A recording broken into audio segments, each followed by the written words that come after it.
बिस्मिल्लाहिर्रहमानिर्रहीम। अस्सलामुअलैकुम। सब तो पहले मेरी तरफों सारिया मुसलमानों नूं रोज़ियां दा चन्न बहुत बहुत मुबारक होवे।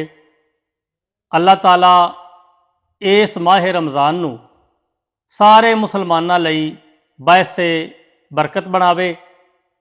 रोज़ियां दे विच शैतान नूं जकड़ दिता जाता है, लेकिन असीं वेखने आ कि ਉਹਦੇ कैद होने के बावजूद भी साढ़े रोज़मर्रा के मामलात उन्हां विच ईमानदारी सच्चाई जिहड़ी है वो नहीं मिलते। इसकी वजह की है? इसे ते मैं कुछ अशार लिखे ने, उम्मीद है तुहानूं पसंद आउण दे। सूली टंगी जाने क्यों,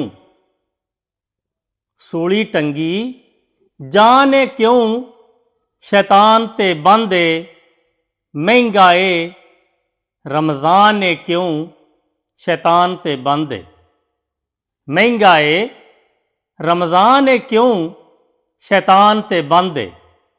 फिक्के फिक्के लगदे ने पकवान तेरे, फिक्के फिक्के लगदे ने पकवान तेरे, उच्चे मुल दुकान है क्यों, शैतान ते बंद।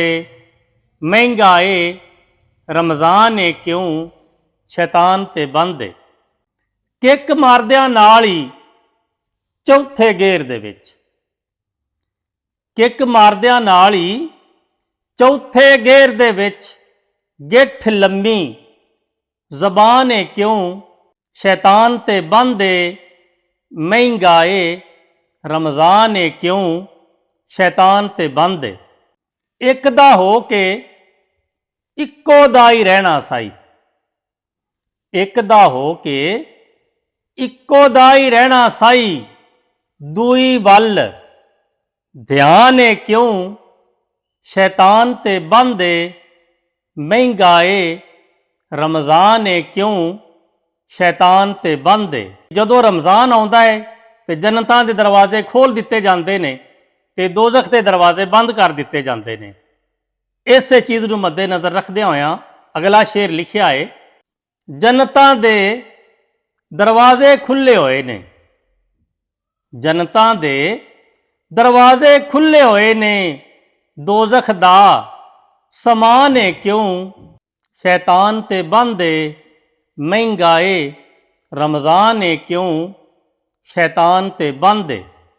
ना महरम नूं वेख के इस्तगफार दी थां, ना महरम नूं वेख के इस्तगफार दी थां, खिल्लर गई मस्कान है क्यों, शैतान ते बंद। महंगाए रमज़ान है क्यों, शैतान ते बंद। 11 महीने ओदे खाते पाना है, 11 महीने ओदे खाते पाना है, घाटा बिना शैतान है क्यों, शैतान ते बंद। महंगाए रमज़ान है क्यों, शैतान ते बंद। खट्टी नहीं ये दोज़ख पिया खटना है, खट्टी नहीं ये दोज़ख पिया खटना है, घट तोल मीज़ान है क्यों, शैतान ते बंद। महंगाए रमज़ान है क्यों, शैतान ते बंद। ज़िया तेरे कम भी मुल्खों वखरे नहीं, ज़िया तेरे कम भी मुल्खों वखरे नहीं, ना दा मुसल मान है क्यों, शैतान ते बंद। सूली टंगी जान है क्यों, शैतान ते बंद। महंगाए रमज़ान है क्यों, शैतान ते बंद।